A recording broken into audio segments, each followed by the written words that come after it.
आज हमारा टॉपिक है chapter number 2। Chapter number 1 complete हो गया था। चैप्टर नंबर 2 इसकी बेसिक चीजें हमने करनी है और असाइनमेंट मैंने कल आपको दी थी, वो आपने सॉल्व करके हैंड ओवर करनी, बल्कि स्कूल से भी अगेन आपको मिल जाएगी प्रिंटेड फॉर्म में।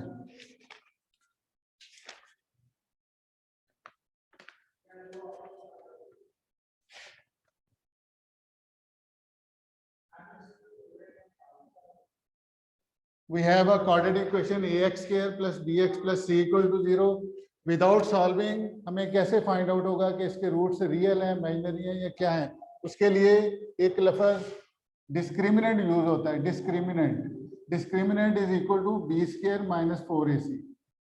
इसको क्यों लेते हैं कि जब हम क्वाड्रेटिक फार्मूला लगाते हैं उसमें minus B plus minus B square minus 4ac divided by 2a आता है। तो इसमें ये स्क्वायर रूट वाला पोर्शन डिसाइड करता है कि आपका आंसर रियल आएगा, इमेजिनरी आएगा या क्या आएगा। इसीलिए इसको अकेले इसको सॉल्व करके आप रूट्स की बता सकते हैं कि ये रियल है, इमेजिनरी है या समथिंग एल्स है।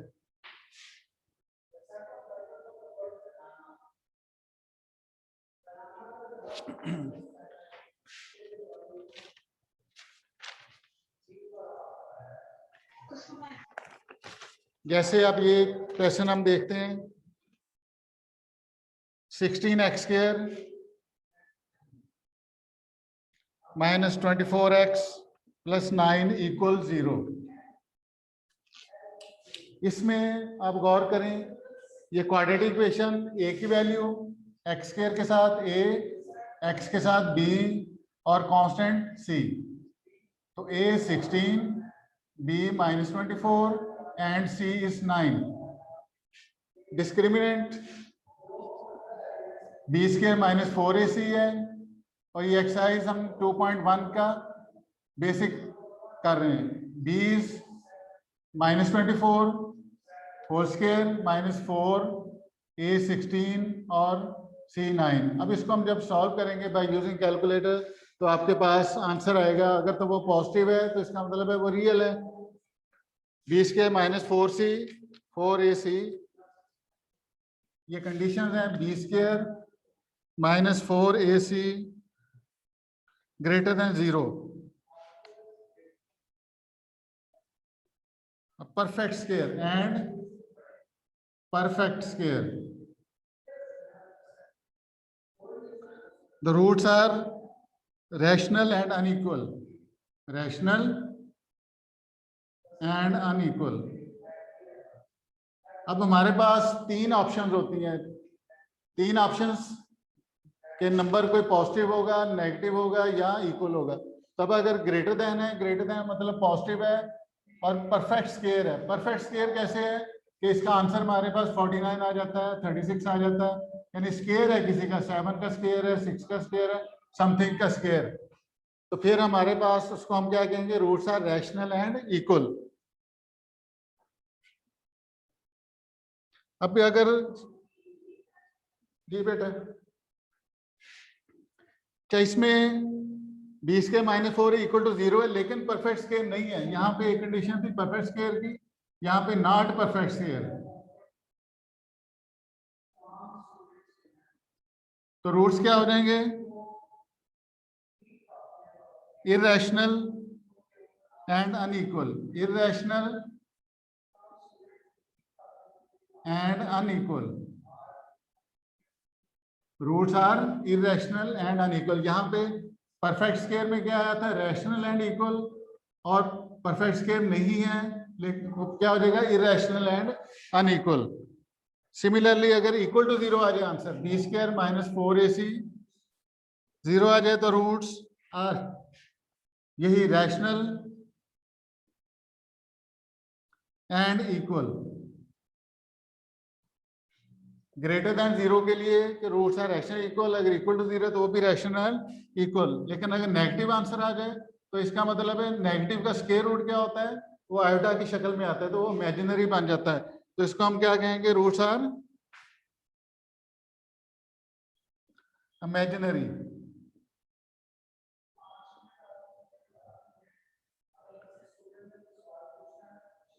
इमेजिनरी, इसको हम कॉम्प्लेक्स कॉन्जुगेट भी कहते हैं, कॉम्प्लेक्स कॉन्जुगेट। 2.1 इसी पे डिपेंड करती है, आपसे पूछा जाता है कि इक्वेशन है उसको कैसे आपने रियल रूट्स उसके रियल होंगे, रैशनल होंगे, अनइक्वल होंगे तो क्या होंगे, तो ये पहली एक्सरसाइज में आपका यही प्रोसीजर है।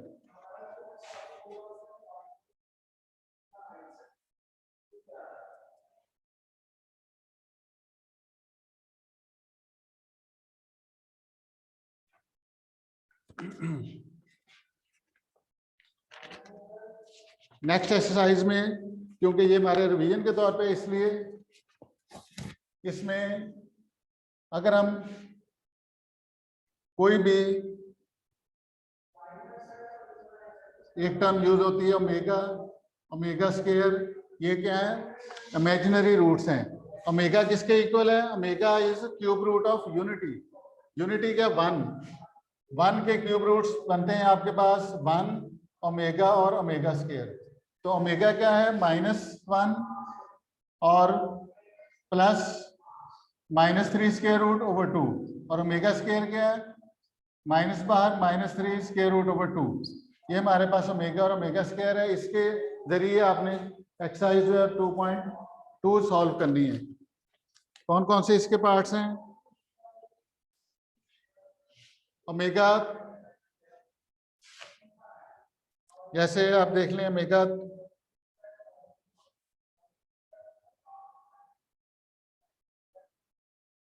-13, सपोज हम कहते हैं ये क्वेश्चन -13 ओमेगा -17, ये किसके इक्वल होगा, इसको फाइंड करना है। तो इसका क्या प्रोसीजर है फाइंड करने का, आप ये देखें कि ओमेगा -13 है। एक और चीज, sum of cube roots of unity क्या होते हैं, 0 के इक्वल, और क्यूब रूट ऑफ यूनिटी का प्रोडक्ट 1 होता है। इनको ऐड करें तो हमारे पास 0 आंसर आता है, इसको मल्टीप्लाई करें तीनों को मल्टीप्लाई करने से मेगा क्यूब आता है, वो इक्वल टू 1। अब इसी को हमने यूज करते हुए इसका आंसर निकाला। ओमेगा -13 है, ओमेगा -13 को 1 ओवर ओमेगा 13 लिख लें, प्लस में आ जाएगा ओमेगा 17। ओमेगा 13 को 3 की पावर्स में कन्वर्ट करने के लिए 3 की पावर में ये 13 है, इसके करीब करीब जो हमारे पास 12 बनता है, 3 4 12, या उससे नेक्स्ट बनता है 3 5 15, जिसमें मर्जी इसको कन्वर्ट कर लें। ओमेगा 3 पावर 4 12 हो जाएगा, और एक ओमेगा बच गया, वो आपने ओमेगा 7 लिख देना। ओमेगा 17 इसके करीब करीब 3 पावर 5 15 हो जाएगा, और बाकी 2 पावर्स रह गई हैं तो वो ओमेगा स्क्वायर हम लिख देंगे। ओमेगा 13 को ओमेगा 12 और ओमेगा हम लिख लेंगे, और ओमेगा 17 को ओमेगा 15 और ओमेगा स्क्वायर लिख देंगे। अब इसको नेक्स्ट जब सॉल्व करना है, ओमेगा 3 क्या हो जाएगा, 1 के इक्वल, ओमेगा 3 को 1 लिख लेंगे, 1 ओवर ओमेगा 3 की जगह 1 की पावर 4 इंटू ओमेगा, फिर प्लस 1 ओवर ओमेगा 3 की जगह 1 पावर 5 आएगी, और ओमेगा स्क्वायर।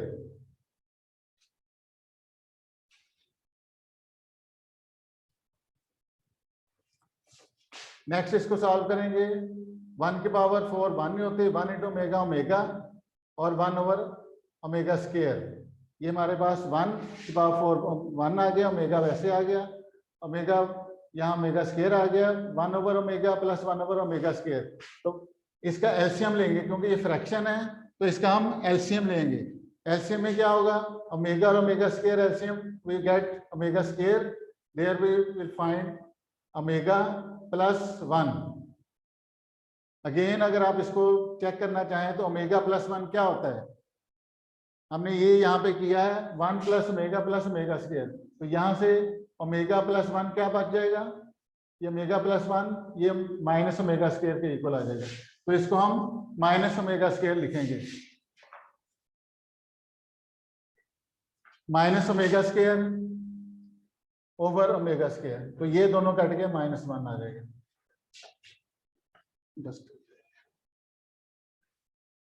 ठीक है, इसको इस अंदाज से आपने ओमेगा क्यूब की वैल्यूज पुट करके ये सॉल्व कर लेना है।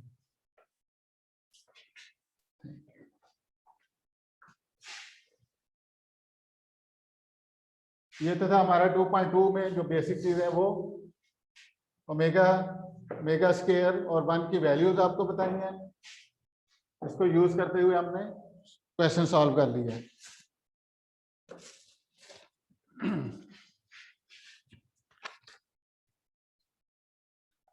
Sum of roots of equation है A x square B x plus C equal to 0। Sum of suppose इसके अब रूट्स कितने बनते हैं, जिसके जितनी इक्वेशन की पावर हो मैक्सिमम उतने ही उसके रूट्स होते हैं। एक्स स्क्वायर है तो उसके 2 रूट्स हैं, एक्स क्यूब है 3 रूट हो जाएंगे, 4 है तो 4 रूट्स होंगे। ये हो सकता है कि वो इक्वल हो जाए, सारे के सारे इक्वल हो जाएं या कुछ इक्वल आ जाए। यहाँ पे स्क्वायर है, इसके 2 रूट्स बनेंगे तो सपोज इसके रूट्स क्या बनते हैं, suppose roots are alpha beta. Roots हमारे पास अल्फा बीटा आ गए। सम ऑफ रूट्स क्या होते हैं, sum of roots alpha plus beta और इसका फार्मूला होता है माइनस बी ओवर ए, और product of roots alpha beta होते हैं और ये सी ओवर ए। यानी ये फार्मूलाज इसमें अगले 2.3 में हम यूज करते हैं कि क्या उसके रूट्स होंगे। सम ऑफ रूट्स क्या होगा, क्यूब रूट क्या होंगे।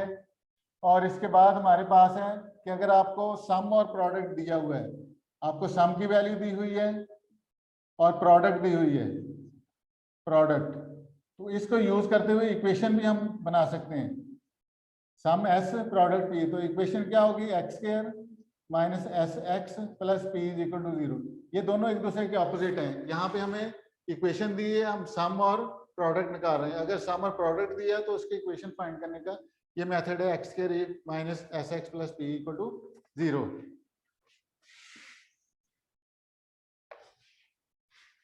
इसको यूज कर लेंगे। आज टाइम हमारे पास शॉर्ट है, पहले अरेंजमेंट में टाइम लग गया सेट के।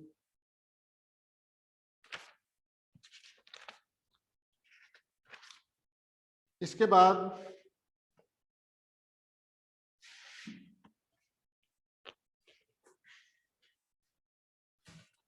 Synthetic division. सिंथेटिक डिवीजन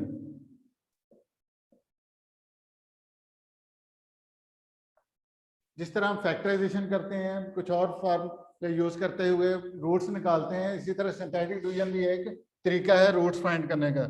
जैसे एक्सरसाइज 2.6 में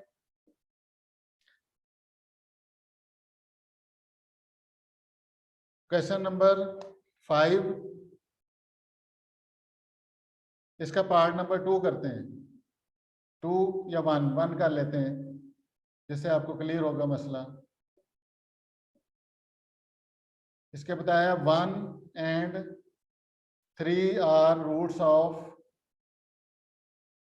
इक्वेशन। इसके 1 और 3 जो है उसके रूट्स हैं। लफ्ज रूट्स भी यूज करते हैं या 0 भी कह देते हैं कि ये 1 is 0 of the equation, 3 is 0 of equation, या 1 is root of the equation, 3 root of. Synthetic division में सबसे पहले आपने देखना है कि सबसे बड़ी पावर कौन सी है, उसका कोएफिशिएंट क्या है, x4 है, कोएफिशिएंट 1 है।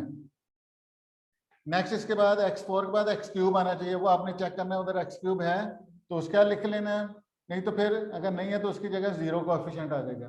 फिर x स्क्वायर है तो उसका -10। फिर इसके बाद कांस्टेंट है, कांस्टेंट का x इधर मौजूद नहीं है, x का कोएफिशिएंट 0 और कांस्टेंट 9 है। यानी सबके आपने लिखने हैं कोएफिशिएंट्स, जो मिसिंग है वो रहने देने हैं, उसकी जगह 0 लिख देना। जैसे ये 4 पावर में, ये 3 में, ये 2 में, ये 1 पावर में और ये कांस्टेंट में। यहाँ पे 3 पावर नहीं थी उसका 0 लिख दिया, 2 पावर थी -10 है, x नहीं थी तो उसका 0 लिख दिया, 9 आ गया। अब ये 1 है इसका रूट्स, 1 से इसको हमने डिवाइड करना पहले नंबर पे। 1 से डिवाइड करने का मतलब क्या है कि पहली टर्म उसी तरह आपने लिख देनी है, इसको नहीं आपने देखना है कि क्या है, आपने 1 का 1 लिख दिया। फिर इस 1 को 1 से मल्टीप्लाई किया, 1 को 1 से मल्टीप्लाई 1 और 0 और 1 को ऐड करना है, 1 आ जाएगा। फिर दोबारा इस 1 को इस 1 से मल्टीप्लाई करना है, 1 -10 और 1 -9 हो जाएगा। फिर 1 और -9 मल्टीप्लाई करना है तो -9, आगे से आगे इसी तरह आता जाएगा, 0 -9, ये -9 हो गया, फिर 1 को -9 से मल्टीप्लाई किया, -9, जो लास्ट पे आएगा वो हमारा रिमाइंडर होगा, जो लास्ट पे वैल्यू आनी है वो रिमाइंडर होना है। यहाँ पे 0 आ गया, 0 आने का मतलब है कि ये उसका रूट है। फिर इसके बाद दूसरी टर्म हमारे पास 3 है, कि ये 3 भी उसका है। अब इसको यहीं पे 3 पे हम डिवाइड करेंगे, यहाँ 3 लिख दिया, ये 1 एज इट इज, 3 1 जा 3, 3 और ये आपके पास कितना आ गया, ऐड करने से 4, 3 4 जा 12, 12 -9 3, अब 3 को 3 से मल्टीप्लाई किया, 9 आ गया, -9 + 9 ये 0 हो जाएगा, यहाँ पे भी रिमाइंडर उसका 0 आ गया। तो हमारे पास ये इसका मतलब है कि 1 और 3 उसके रूट्स जो उसने दिए थे वो ठीक है। अब यहाँ पे लास्ट पे जब आपके पास इक्वेशन ये बननी, इसको कहते हैं डिप्रेस्ड इक्वेशन, जो शॉर्ट होके डिप्रेस होके हमारे पास आ गई है। वो डिप्रेस इक्वेशन क्या है, पहले नंबर पे ये इधर से ये कांस्टेंट है, x के बगैर, ये x के साथ 4x और ये स्केयर, यानी इस तरीके से x की पावर 0 कांस्टेंट, फिर ये 4x और ये x स्केयर और इक्वल टू 0। ये हमारे पास इक्वेशन बनी है। अब इसको सॉल्व करने का मेथड जो है वो यही है कि इसको चाहे आप फैक्टराइजेशन कर लें, चाहे जो भी आपको इजी लगता है वो कर लें। अब जैसे इसके फैक्टराइजेशन में 3 से मल्टीप्लाई करते हैं तो 3 के फैक्टर बनाने प्लस करके 4 आए, तो एक 3 हो जाएगा और एक 1 हो जाएगा, तो 3x और x हो गया है इक्वल टू 0। तो यहाँ से x कॉमन, x + 3 बाकी बचा, +1 कॉमन, x + 3 इक्वल 0। ये हमारे पास x + 3 और x + 1 आ गया, तो x + 3 और x + 1 इक्वल टू 0 लिखेंगे। तो x + 3 ये सेपरेटली 0 कर लें और x + 1 ये सेपरेटली 0 कर लें, तो x - 3 और x - 1 आ गया। तो ये आपके पास -3 और -1 ये आपके पास सोल्यूशन सेट में आएगा। लेकिन उसके आपने क्या करना है, बाकी ये जो पहले वाले वो भी आंसर साथ लिख रहे हैं, जो गिवन है 1 भी दिया हुआ, 3 भी दिया है, जो हमने आप निकाले हैं वो -3 और -1। तो ये सोल्यूशन सेट है भाई। ये आपका आज का मेथड्स रिवाइज करना था जो आपको कर दिया गया है। पहले चैप्टर की आपके असाइनमेंट कल मैंने बताई थी, इसके अलावा आपको रिटर्न भी यहाँ से मिल जाएगी, स्कूल में से टाइप की हुई, आपने वो करके हैंड ओवर करनी है। और फिर नेक्स्ट इसका हम जब ये सेकंड चैप्टर खत्म होगा तो सेकंड चैप्टर का भी इसी तरह टेस्ट होगा। अभी कोई क्वेश्चन किसी ने पूछना हो तो पूछ सकता है।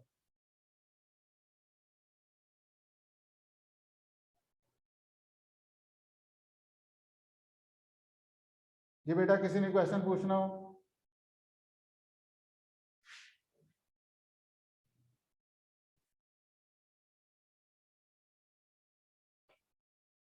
ठीक है भी, अब आप अपनी अगली क्लास लें। ओके, अल्लाह हाफ़िज़।